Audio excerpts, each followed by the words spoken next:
So it's now my distinct privilege to introduce Pranav Kurapati, a student representative from this graduating class who will share remarks about his own experience at the O'Neill School. Pranav is from Katy, Texas, and he is graduating with a Bachelor of Science in Healthcare Management and Policy. On campus, Pranav is involved with O'Neill's Indiana Model United Nations, the premier competitive international relations team in the Midwest. He served as both its treasurer and its president. Pranav has also supported the curriculum and delivery of healthcare strategy and marketing instruction through his role as a teaching assistant for Professor Julie Carmichael. And throughout his time at O'Neill, Pranav has worked in various intersections of healthcare, public policy, and technology.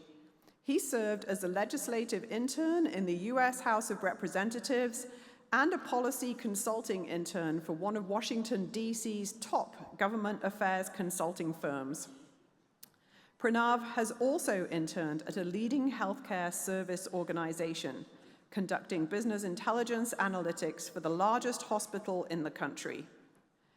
And through these experiences, Pranav found his passion for increasing accessibility to healthcare through effective policy and technology implementation.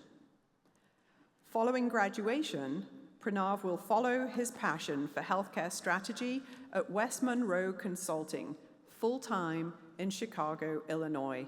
So please join me in welcoming Pranav to the stage.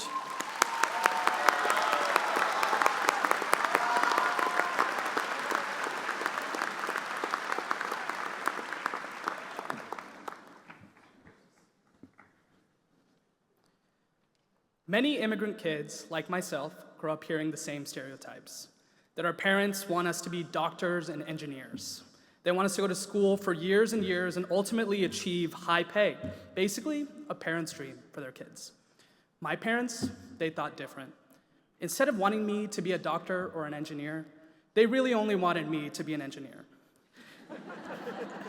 And being the rebellious kid that I was, I naturally gravitated to wanting to be a doctor, just to, really stick it to them. That really backfired on me because I'm unfortunately blessed with parents who will support and guide me no matter what, in whichever path that I choose to take. But I'd like to focus on my mom for a moment here. My mom, Miss Aruna Madula, is my biggest fan and my best friend. But what she came from to get where we are today is no joke. I was born in a small village in rural India named Bhattiprolu, the beautiful village that my mom and much of my family calls home. And while most people remember 2004 to be a great year for healthcare, that wasn't the case for Miss Aruna Madula in rural India. Bhattiprolu was not a town blessed with good healthcare, and so when the time for me came along, via a C-section nonetheless, there was no OBGYN or even a family physician to help. Yeah, not pretty. In 2004, Bhattiprolu was much like the world, where holistic and preventative health was not even a figment of the imagination, and I wanted to fix that. So naturally, the solution was to become a doctor. Pushing through that inspiration throughout high school came with its own complications. Combined with my lack of affinity in some STEM subjects, as well as my lack of confidence in being able to complete the many, many years of school and training it takes to become a doctor, I set my sights on other ways, taking on the mission to support our beloved healthcare workers and institutions in the best way that I could. And here came along the O'Neill School of Public and Environmental Affairs, where I saw an opportunity to do something that I frankly didn't know existed prior, and that was to study healthcare management and policy. I'd heard of healthcare management, and I'd heard of healthcare policy, but never really combined like this. And my experience in this major has come to be as follows. Someone who has studied healthcare management may understand if a maternal ward at a hospital is leaking money, exactly how much that is, and determine ultimately that something needs to be done about it. Someone who has studied healthcare policy, however, might be able to understand that this maternal ward is critical, and despite losing money, can understand that the future mothers of this region have no other place to go for hundreds of miles.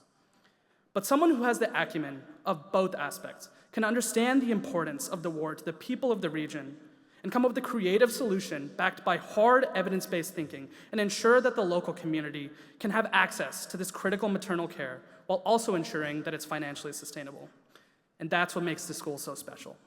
IU and O'Neill have truly curated an environment to design students that are future leaders that are prepared and adaptable, not only within the curriculum, but outside of it as well. My college career has been majorly shaped by my involvement in Indiana Model United Nations, an organization that I met not only the best of my friends in, but is an organization that taught me about international cooperation and the work and communication it takes to achieve. An organization that's chiefly guided by the O'Neill School. Here at the school, we also have opportunities to engage in crisis simulations and are even encouraged to take coursework outside of our major's acumen. Having to take an emergency management class on natural disasters was not in my bingo book, but I truly learned more in that class about adaptability and responsibility than any other. However, this is all to harp on one specific point. I can confidently say that myself and my peers are prepared to be leaders in an ever drastically changing world. No single policy, no single international issue, no single cultural disruption can get in the way of us making the impact that we hope to.